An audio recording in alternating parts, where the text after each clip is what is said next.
Hello everyone, it's Adam here. In this video we're going to be replacing the DV in a Mark 7 Golf R. Part number is here. I got this from shopdap.com.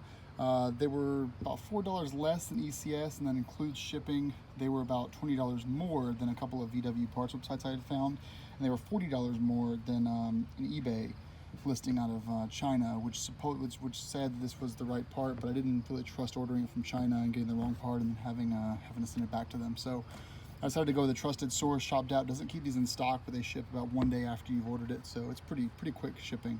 So let's give it a shot. I'm trying a different format this time because I make assumptions in my videos that you guys know all the parts and things that are involved, so it's really good to go through a tour here. My car is modified, but most of the things are the same way they'll be in your car. So engine is here, intake is here, intake hose is here. Intake hose goes into the turbocharger, so you can see right here. You've got your DV right there with the yellow cable coming out of it right there. So pretty easy to identify. There's 3 screws total. There's 2 on top, which you can see, and then 1 on the bottom, which you can't see until you've removed the intake hose. So we're gonna start by removing the intake hose. On this situation, it's a clamp with a flathead screwdriver.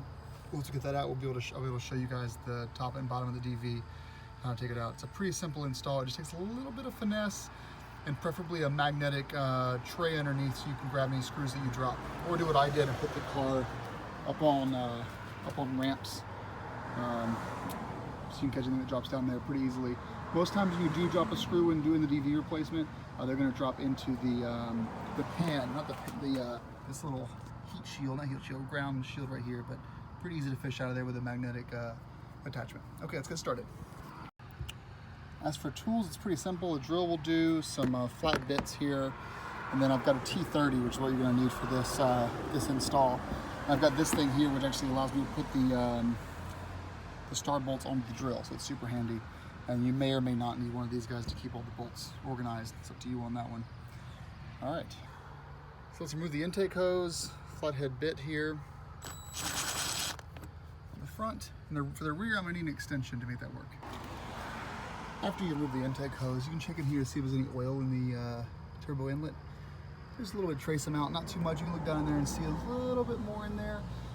Get to this DV, actually, we're gonna remove the turbo inlet as well, which is held together by a screw that you can see behind this hose. We're gonna remove that hose. It takes a little bit of pressure to remove it. It clips into place. It's a two-handed job. Give me a second, guys.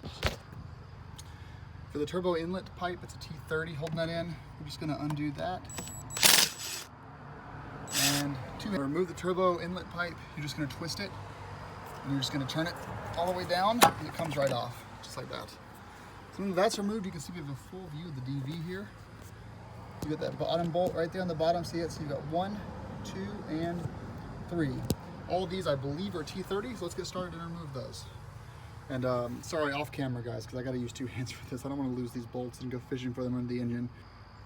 Since I have this started, I can show you guys how I'm unscrewing the bottom one first, which is the hardest one. I've just got this wrench in here, and I'm just kind of turning that bottom screw slowly, just like this, just to get to it. It's easier to do the top ones, but I like doing the bottom one first just for my own sanity, because it is truly the hardest one to get to. All right, now that we have the bottom one out, we can start on the top 2, which are significantly easier to do. But it looks like this guy's in the way, isn't it? So I guess we should remove this cord first. Let's go ahead and take care of that. So for removing that, you can take a really small flathead screwdriver or a pick. What you're gonna do is you're gonna pull out on this here. When you do that, then you can lift up. And it's hard to show with both hands because I have to hold, but let's see if I can prop the phone up and show you guys. You see here though, you can see here how it clips in though, this little piece right here. So in here, all you're doing is just lifting up on that tab to get it off. And then it comes right out. Now we can access these other 2 bolts a lot more easily. It does take some finesse, but eventually you'll get them loose. I'll crack both of them loose and I'll unscrew them by hand. It's pretty easy that way. Now some DVs are loaded with a spring. Well, they are loaded with a spring. Sometimes the spring gets loose. So have your hand on the DV when you're about to unscrew this last screw here, or last bolt, because it might pop out on you. Just keep that in mind. So I've got my hand on it, I'm ready to finish unscrewing, and I'm ready with my index finger under here to catch that screw if it happens to fall down. I've done this a few times. And we are done with the removal. Let's look at the old DV up front with the rear DV in the back, side by side. Let's first look at the revisions, if there's any revision codes here on the product. So they're both 107158 They look pretty much identical. I see 2885 versus 2638 on the old. They're both C revision. So all looks pretty much the same. Look on the front, this is the old up front and the new on the rear. I don't really see anything except for just some simple corrosion around where the bolts were, but other than that, this one moves. This has a little bit thickerness to it. So yeah, we'll have to see. I'm gonna oil these bearings here to make it go a little bit easier, and then marry it right up.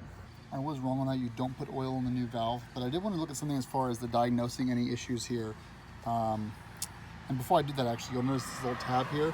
This helps you with the alignment of the DV. So it does go in only one way, and it won't fall into place any other way. So make sure if you have a gap, you have awful boost leaks. So make sure this goes into the right hole on the turbocharger.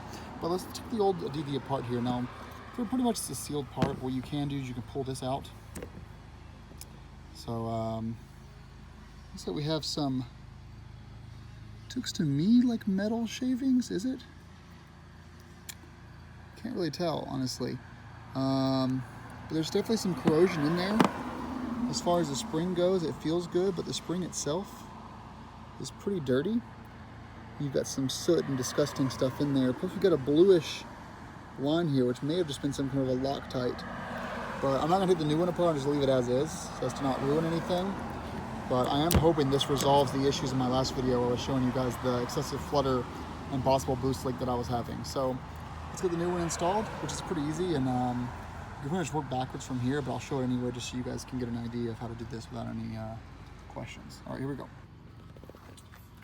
So as I said, you're gonna have the this pin on the top here lining up with the pin on the top right there. See it on the very right side, top right side? I'm gonna take a towel and clean this off, clean the oil there, clean that off first, put it in there, and then you're gonna go ahead and just, with your fingers, thread one of the screws just so it doesn't fall down. Then you can kind of thread them all, and then after all three are threaded, then you should tighten them up. So cleaning off the surface area here.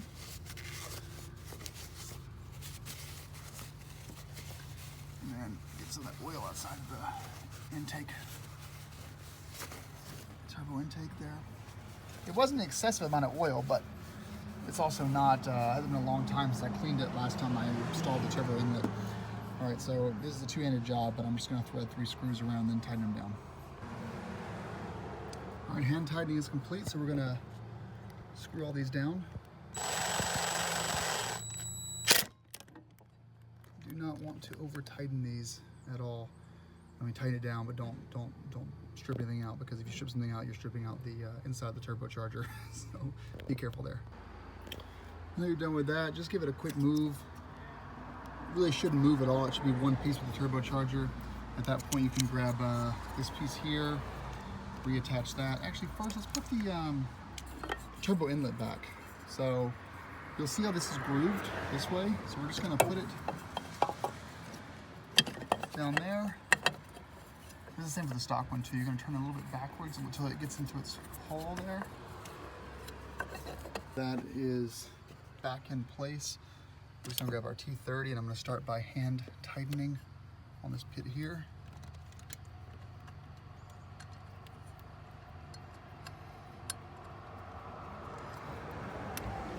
And then grab my drill, finish the job.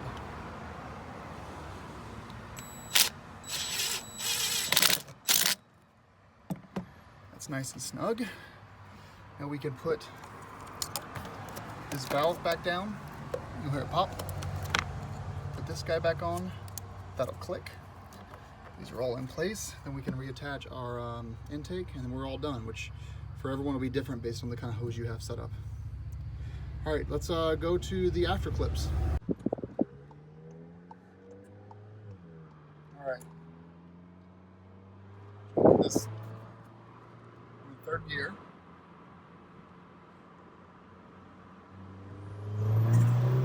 No, it's still doing it. Still doing the flutter. That's unfortunate.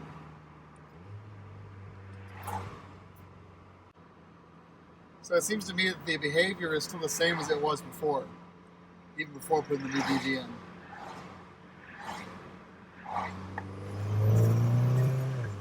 Yeah, fluttered both times. Damn it. Oh well. Well, that's how you replace a DV. Thanks for watching.